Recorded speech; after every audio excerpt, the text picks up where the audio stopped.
Arua Kuikamona Akakorokisi Kuikamona Akakorokisi. Je sais pas quoi dire. Alors on continue parce que vraiment c'est une histoire moi qui dépasse mon entendement. Alors on a un gars qui s'appelle Emilio Bossi qui a écrit un bouquin, Jésus-Christ n'a jamais existé, et c'est un livre qui a été écrit en 1914. En quoi et pourquoi est-ce que Emilio Bossi nous explique que Jésus-Christ n'a jamais existé, hein? Aucun historien contemporain n'a parlé de ce personnage. D'accord?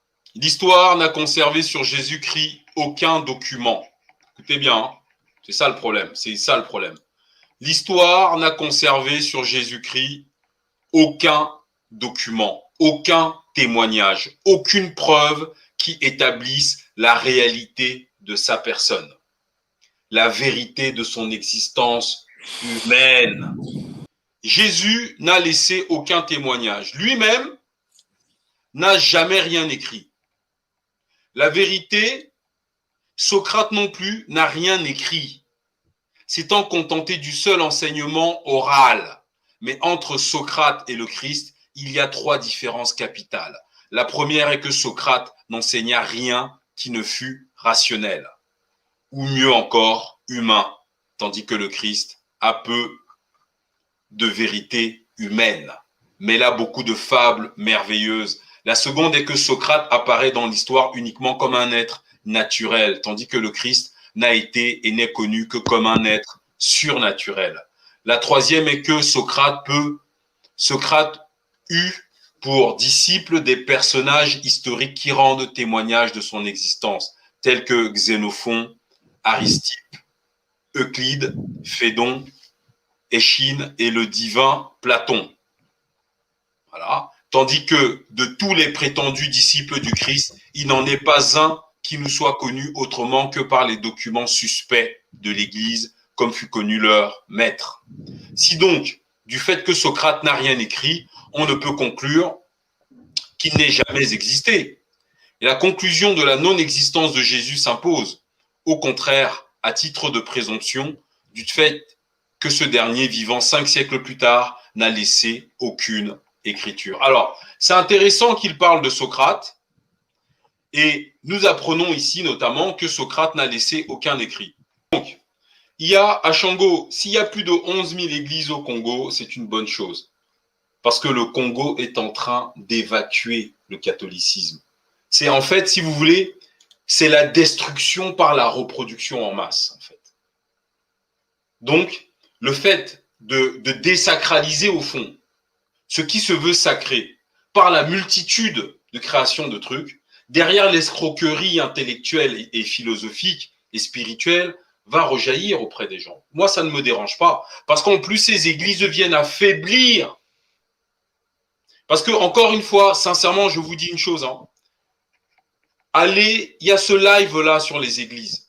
Allez voir ce live. Vous comprendrez pourquoi c'est extrêmement important qu'au Congo, il y ait autant d'églises.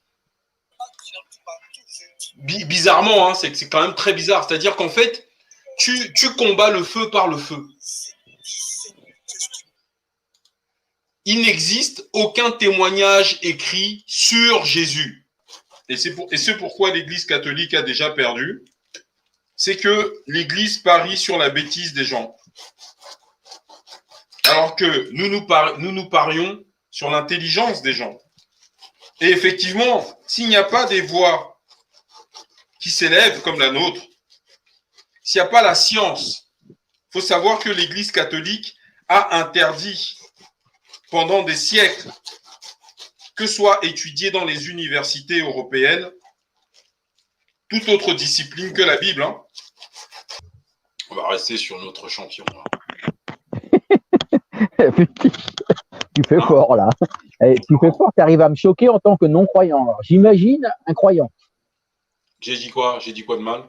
Notre champion, tu as dit. Bah oui.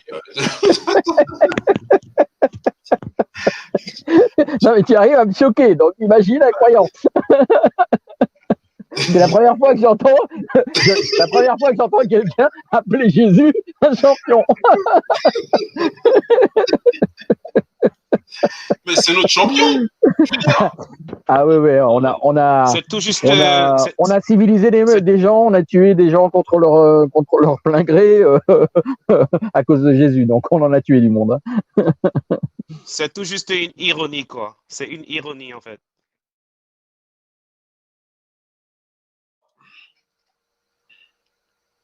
Donc, citerez-vous la Bible, elle ne peut pas nous fournir la preuve que le Christ ait été un personnage réel. Et c'est un gros problème pour les catholiques, ça. Et même nous fournir force preuve contraire.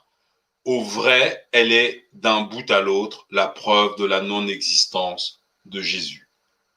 Silence étrange de tous les historiens juifs ou païens. En dehors de la Bible, aucun auteur profane, parmi tous ceux qui auraient été ses contemporains, ne nous a transmis à son sujet le moindre renseignement. C'est-à-dire, imaginez en 2021, d'accord ? Tu as la sœur Nganga Asata qui va dans les hôpitaux. Hôpital Lariboisière, elle met ses mains comme ça. Tous les malades se lèvent, tout le monde est guéri. Hôpital Saint-Antoine, elle dit laissez, je gère, comme ça. Même les amputés, là, les membres ont réapparu, tout va bien. Tout le monde danse, tout le monde chante. Elle va dans les hôpitaux à Melun, partout. Dès qu'elle rentre là, tout le monde sort guéri de l'hôpital. Dit même le moustique qui t'a piqué la nuit, le bouton là a disparu. Voilà. Et évidemment, elle fait tout ça. Les foules se soulèvent, elle est reçue partout, machin, etc. Mais aucun journal ne parle d'elle. Il y a les gens qui vraiment, tout le monde veut la voir parce que le monde entier demande des visas pour venir en France voir Nganga Asata. C'est-à-dire, tout le monde entier, tout le monde veut venir en France la voir. Et c'est tellement chaud qu'à un moment donné, la femme là, elle court. Elle saute sur le lac, mais elle ne coule pas. Elle va se mettre au milieu pour se protéger de la foule. Aucun journal, aucun écrivain, aucun historien, personne ne mentionne 300 ans plus tard son écrit. 1000 ans plus tard, on n'a aucune trace, rien du tout. C'est-à-dire, elle est même arrivée à un endroit où il n'y avait que le désert. Les gens avaient faim et soif. Elle a jeté le sable comme ça en l'air, c'est devenu du pain, du poisson et tout. Les gens ont mangé jusqu'à faire la sieste, en plein cagnard. Et personne ne parle d'elle. T'as pas un truc, t'as même pas une maman qui s'est dit en rentrant le soir, non, je vais écrire, la Nganga Asata, là, elle va bricoler même un livre, un truc. On n'a rien qui peut avaler ça. Franchement, je suis déjà triste. Hein. Franchement, frère, j'ai fait tout ça là et non, franchement, je suis triste. J'ai dit, t'as même pas, c'est-à-dire, tu n'as rien, pas un petit mot dans un journal local, rien. Si. On a un Saint-Suaire qui a été démontré qu'il était faux, mais qui est apparu au XIVe siècle. Voilà. C'est le linceul du Christ, mais bon, c'est un faux. En gros, ce que le frère dit, c'est que 1400 ans plus tard, on dit qu'on a trouvé ta culotte. T'aurais pu dire mon pagne. Monsieur Guignebert, chargé du cours d'histoire des religions à la Sorbonne, dit « Tout le monde doit à peu près avouer aujourd'hui que nos évangiles ne sont pas des histoires de Jésus et de ses premiers disciples, mais seulement des biographies édifiantes où les épisodes sont choisis et arbitrairement disposés pour encadrer des enseignements. On admet généralement que chacun des 3 évangiles a eu son but particulier en vue duquel il a organisé sa narration. » Voilà. Je vous passe le truc.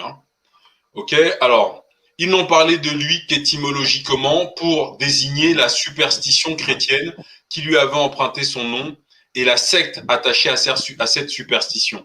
Ces écrivains, d'ailleurs, n'ont pas connu le Christ. Ils ne se portent pas garant de son existence. Ils ont écrit longtemps après la date à laquelle le Christ aurait vécu. Et ils ne parlent que d'après des manifestations passagères qui attesteraient plutôt la non-existence. Ernest Renan, le plus grand des historiens critiques de Jésus, qui a eu le tort de présenter sa vie de Jésus comme une biographie, alors qu'elle n'est qu'un ingénieux roman, est pourtant obligé de remarquer le silence de l'histoire sur son héros. Les pays grecs et romains n'entendirent pas parler de lui. Son nom ne figure dans les auteurs profanes que 100 ans plus tard, et encore d'une façon indirecte, à propos des mouvements séditieux provoqués par sa doctrine ou des persécutions dont ses disciples furent l'objet. Dans le sein même du judaïsme, Jésus ne fit pas une impression bien durable. Philon, mort avant l'an 50, n'a aucun soupçon de lui. Joseph, né en l'an 37 et écrivant sur la fin du siècle, mentionne son exécution en quelques lignes comme un événement d'une importance secondaire. Voilà, c'est marqué là, dans l'énumération des sectes. Voilà, voyez? Philon, il est où? Pardon, Joseph qui est né en 37 après Jésus-Christ. Voilà. Écrivant sur la fin du siècle, mentionne son exécution en quelques lignes, comme un événement d'une importance secondaire. Oui. Fétiche, il faut dire aussi que les historiens du moment, ne font aucune mention de ce monsieur. Il n'existe pas. Mais c'est ce qu'il nous dit. Il n'existe pas. C'est ce que ma lecture là, nous enseigne. Aucun historien qui est contemporain, qui a vécu en même temps que Jésus ne parle de lui. Arwa. Kuikamona akakorokisi. Kuikamona akakorokisi.